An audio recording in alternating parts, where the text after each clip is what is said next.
umwaka w'1912 tariki 14 z'ukwezi kwa kane nibwo humvikanye amarira n'imiborogo mu nyanja ya Atlantique kubwo impanuka yari imaze kuba igahitana abantu barenga 1500. Aka kanya tugiye kugaruka ku mateka y'ubwato bwitwa Titanic, bisobanura ikintu kigari.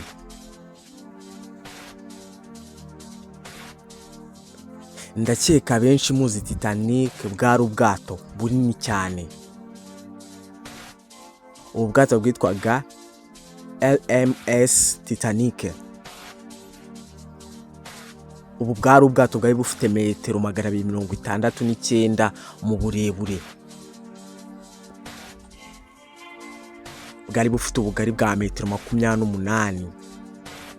Bwari bufite uburemere bwa toni 52,310.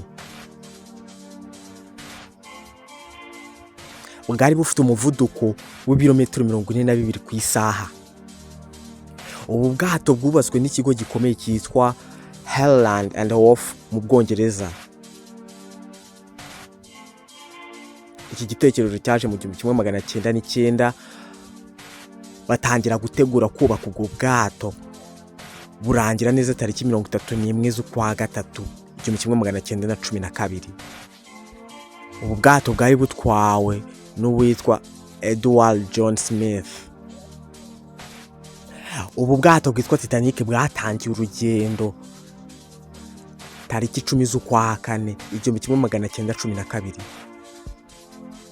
Bwaturukaga mu mujyi wa Southampton mu Bwongereza bwerekeza i New York City muri Leta Zunze Ubumwe za Amerika. Bwari butwaye abagenzi 2200 bari mu bwato. Abashinzwe umutekano n'abakozi basanzwe bakora indi mirimo bageraga muri 900. Ubu bwato bwatangiye urugendo ibintu ari amahoro, ariko bigeze kuri tariki 14 saa 7 z'ijoro ibintu bindi. Ndakwibutsa ko ubu bwato bwari bugizwe n'ibice bitatu. Harimo igice cy'abakene, abakire mu rugero ndetse n'abaherwe. Habagamo ikinyamakuru cyahoraga kivuga amakuru ariko y'ibyabereye mu baherwe ndetse no mu bakire.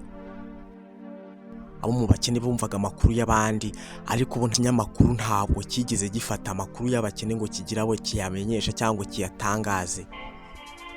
Bumvaga amakuru y'abakire gusa. Harimo ibikomerezwa, harimo ibikomangoma, harimo abantu benshi bumvaga bagomba gukora urugendo rwa mbere rufungura ubwato bwitwaga ko ari ikitabashwa, ko n'Imana ubwayo idashobora kuba yabuhangara.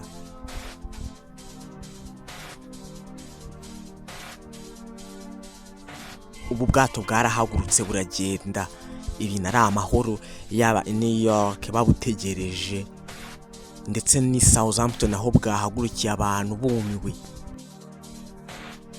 Kubona uburenganzira bwo kwinjira muri ubu bwato ntabwo byari byoroshye kuko harimo abantu bakomeye.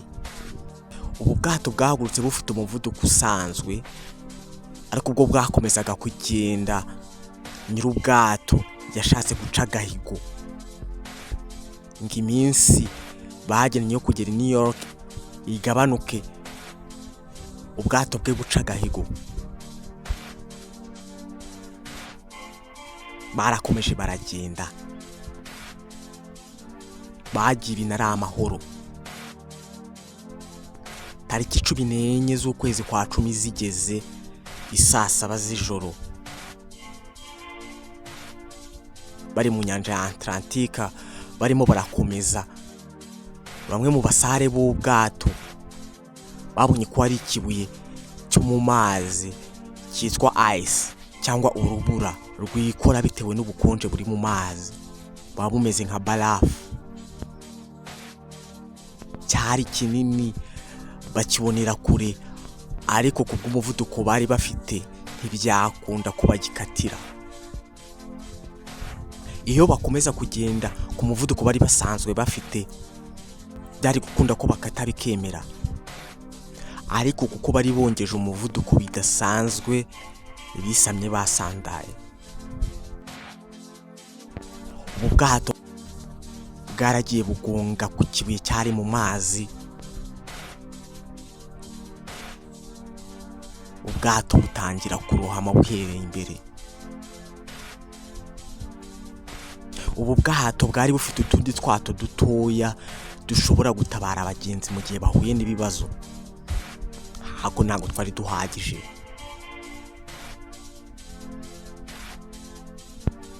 Ubu bwato ndakumenyesha ko bwari bumaze iminsi ine mu rugendo, ni ukuvuga ngo bwari bugeze kure cyane ku buryo n'ubutabazi bwari kuza abantu benshi bamaze gupfa.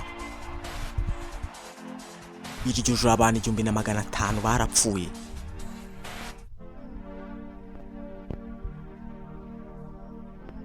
Nyir'ubu bwato yari ahari, yari umukire ufite amafaranga, ariko babonye amakosa bakoze yo kwihutisha ubwato bakabuha umuvuduko budasanzwe bugenewe,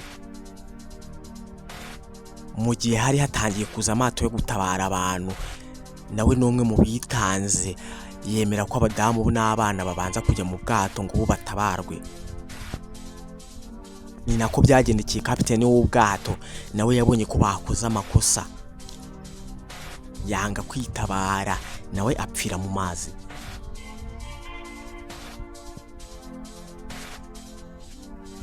Hari abagerageje kubyiganira mu twato twarimo, ariko twaje kurohama.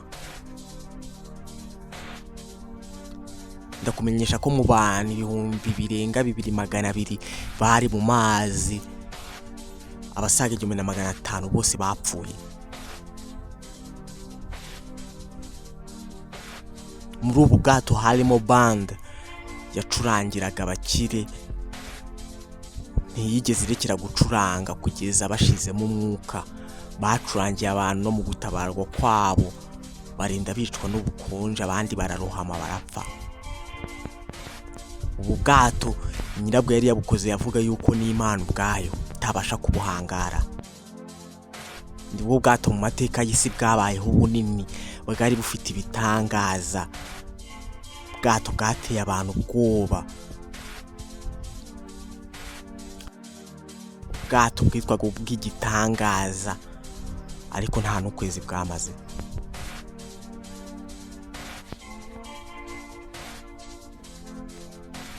Habaye umuborogo,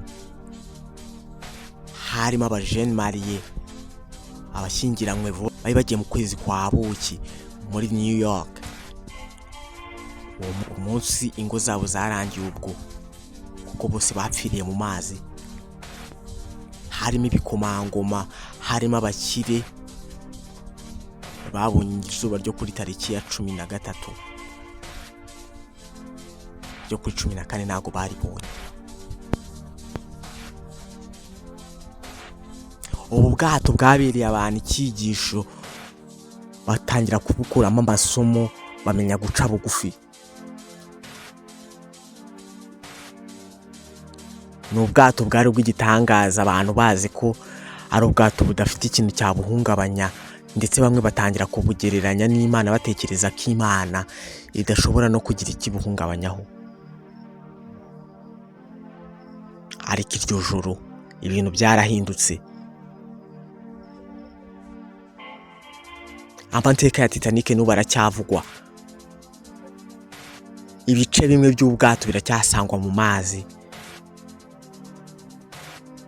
Titanic yari ikitabashwa.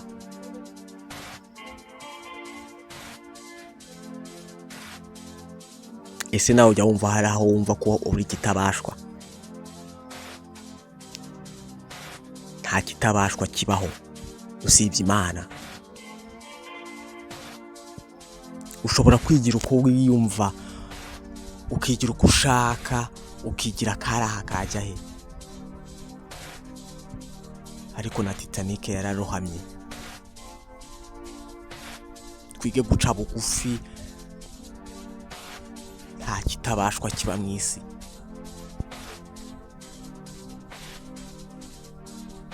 Yari bonne chance Arsene, ndabashimiye.